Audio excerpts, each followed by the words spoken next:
So travel is on the increase, and each year there's about 250,000 people between 18 and 24 who decide to go travelling, who spend a significant time abroad. I was lucky when I was that age to go travelling. I went off to Australia.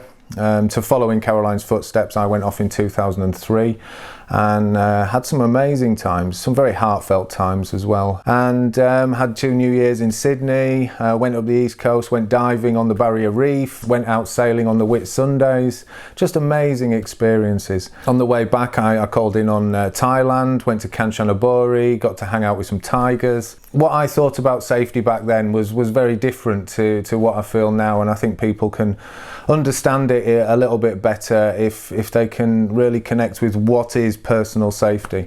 And I found a lovely quote that I think sums it up quite nicely, certainly for me, and it was behaviour which produces damaging or hurtful effects physically or emotionally on people. And I think that emotionally is really important. It's a key word for me, because people can be aware, and it's easier to be aware of the physical dangers when you're travelling. If you're in the mountains, the snow, if you're on the beaches, there's different dangers that are surrounded and associated with that. But emotionally, people can take advantage of you emotionally and put you into a state of well-being that you're not happy with, and you feel uncomfortable, you feel anxious, you feel nervous, and then your risk level increases.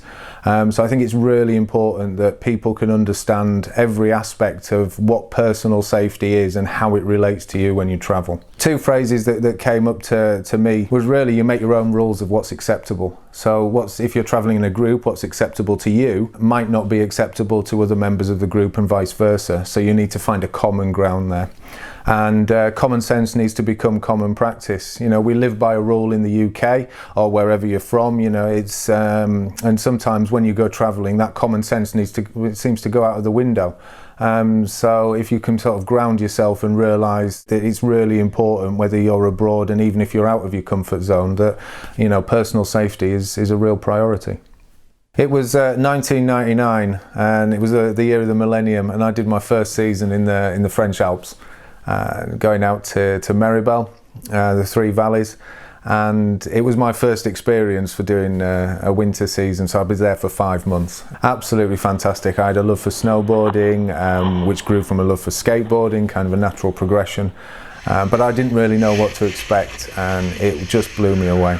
Absolutely blew me away. The freedom of the mountains, learning to snowboard, you could just go absolutely anywhere, and I felt that connection straight away. And I ended up doing 10 seasons, so I did 10 winters in the Alps, which was absolutely incredible.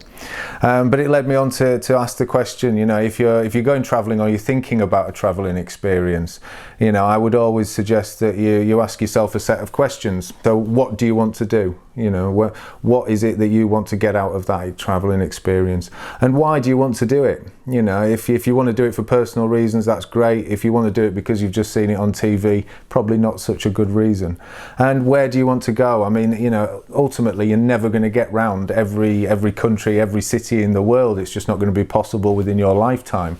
So I think it's really important that you make good decisions and you choose where you want to go very carefully. And then when do you want to go? The winter seasons are 5 months. If you're doing it in Europe, it's from November till April. If you're doing it on the other side of the world, or you're doing it over in New Zealand, it's a different time of year, obviously. When do you want to go, and who do you want to go with? I've done a lot of travelling with different people. I've done a lot of travelling with myself, and it's really important, I think, that you pick the right people for the right experience. You're spending a lot of time. It's normally 24/7 that you spend with that person that you're traveling with. So when you're there, you can take time for yourself. It's not a problem to say, hang on, I need an afternoon to myself. I'm going to go and hang out here. I'll catch up with you later on. Another big question for me is always, how do you want to travel? How would you like to do that?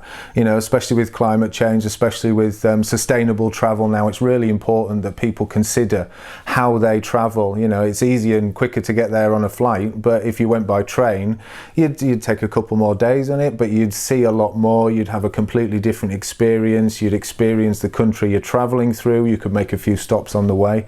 Ultimately, it'd be better for the environment, and it might enrich your experience at the same time.